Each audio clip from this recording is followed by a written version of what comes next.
పెద్దాయన ఎట్లుండేవాళ్ళు సార్ మీతో? ఏమైతాడు సార్ మీకు? నాకు అల్లుడు అవుతాడు. ఆయనే తండ్రి ఇంత కష్టపడి ఇంత సంపాదించి ఆయనని పెద్ద ఏజెంట్గా చేసిండు కదా. ఇంత తిప్పలు పడ్డందుకు పిల్లలకు ఎందుకు ఇంత అన్యాయం చేసుకున్నాడు? మరి గవర్నమెంట్ ఏమైనా సహకారం ఇస్తుందా? ఆ పిల్లల కొరకు కొంచెం చూడాలని మా ఉద్దేశం ఉన్నదమ్మా. అంటే అప్పట్లో కుల వివక్షత ఉందంటే అప్పుడు ప్రభుత్వాలు మారలేదు, లేకపోతే అప్పుడు ఇంకా వెనకబడి ఉన్నారు, ఇంత డెవలప్మెంట్ లేదు, అప్పుడు కుల వివక్షత అంటే ఒప్పుకుందాం. కానీ ఇప్పుడు ఇంత అభివృద్ధి చెందింది, ఇంత ప్రభుత్వాలు మారుతున్నాయి, ఎక్కడ ఎంతో మంది ముఖ్యమంత్రులు అవుతున్నారు, ఉప ముఖ్యమంత్రులు అవుతున్నారు, మంత్రులు అవుతున్నారు. ఇలాంటి సమయంలో కూడా కుల వివక్షత చూపించడం, ఈయన ప్రాణాలు కోల్పోవడం ఎట్లా ఉంది? అప్పట్లో కూడా ఇట్లానే ఉండేదా? అప్పుడు ఇట్లా లేడు. అప్పుడు ఆరోగ్యంగా ఉండి మంచి సంతోషంగా తిరిగిండు కదా. ఇప్పుడు ఇంత వృత్తి అయ్యి ఇప్పుడు ఈ కోల్పోవటానికి కారణం గవర్నమెంట్ చాలా సహకరించాలనే ఉద్దేశం. నా పిల్లల కొరకైనా కానీ చూడాలని ఆయన చేసుకున్నది ఏదీ లేదు.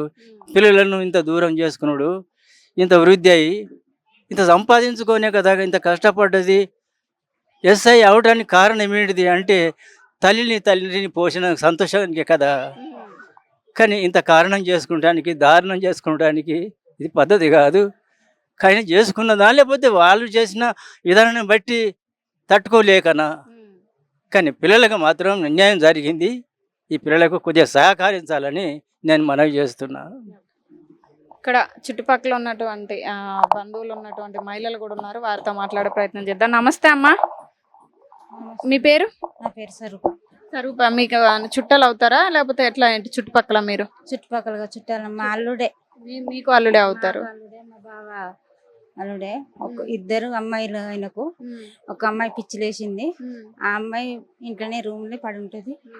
ఈ ఒక్క అమ్మాయి ఆయన మంచిగా ఉంటే నన్ను, మా భార్యను, మమ్మల్ని కుటుంబాన్ని ఆదర్శిస్తుందని బయటికి ఇవ్వకుండా సొంత బామ్మదికి ఇచ్చి మా యారాలు. తమ్ముడు ఉంటే మమ్మల్ని ఆదుకుంటాడు, మా కష్ట సుఖాలు చూసుకుంటాడు అని బయటికి ఇవ్వకుండా ఇంట పెట్టుకున్నది. ఇప్పుడు వాళ్ళ కష్టం సుఖము ఎవరు చూడాలి? వాళ్ళని ఆదుకునే వ్యక్తి బయటపడ్డప్పుడు ఇప్పుడు వాళ్ళ పిల్లల పరిస్థితి ఏంది, వాళ్ళ పెద్దల పరిస్థితి ఏంది, వాళ్ళ అమ్మ పరిస్థితి ఏంది? ఇంత వేధింపులతోటి, ఇంత కష్టంతో ఆయన తట్టుకోలేక ఆత్మహత్య. ఎట్లుండేదమ్మా ఆయన ఉద్యోగం రాకముందు? ఎట్లుండేది? వచ్చినాక ఎట్లుండేది? కుటుంబంలో కానీ చుట్టాలతో కానీ ఎట్లుండేటోళ్ళు? చాలా మంచిగా ఉండేవారు. పానం కంటే పానం పెట్టుకునేవారు.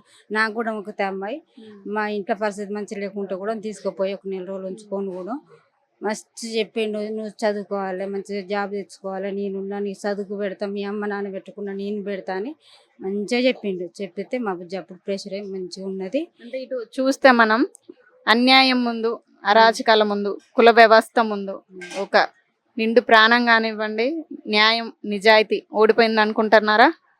ఇప్పుడు ఇప్పుడు కుల వేదాలతోటే, వేధింపులతోటే ఆయన కూలిపోయాడు. ఎప్పుడైనా మీకు చెప్పారా అసలు? ఎప్పుడైనా ఇక్కడికి వచ్చినప్పుడు కానీ ఎట్లా? చెప్పలేదు, కానీ మొన్న లాస్ట్ చివరిలో నేను హాస్పిటల్లో ఉన్నాము. ఆయన నోటి మాట బంద్ అయింది. బంద్ అయిన లాస్ట్ చివరిలో కూడా పేపర్ తీసుకొని పేపర్ మీద నన్ను హింస పెట్టిన వాళ్ళు శిక్ష పడ్డదా పడలేదా అని ఒక పేపర్ తీసుకొని పేపర్ మీద రాసి ఇచ్చి ఆయన కళ్ళు మూర్చాడు. ఆ స్టేజ్ లో కూడా ఇంకా అక్కడ వాళ్ళకి శిక్ష పడాలి అంటే ఎంత నరకం అనుభవించి ఉంటారు ఆయన అక్కడ. అంటే పిల్లలు, భార్య పిల్లల మీద కూడా గుర్తు రాకుండా వాళ్ళ కొరకే ఆలోచించుకుంటా, నోటి మాట రాకుండా కూడా పేపర్ మీద ఇచ్చి ఆయన కళ్ళు మూర్చాడు.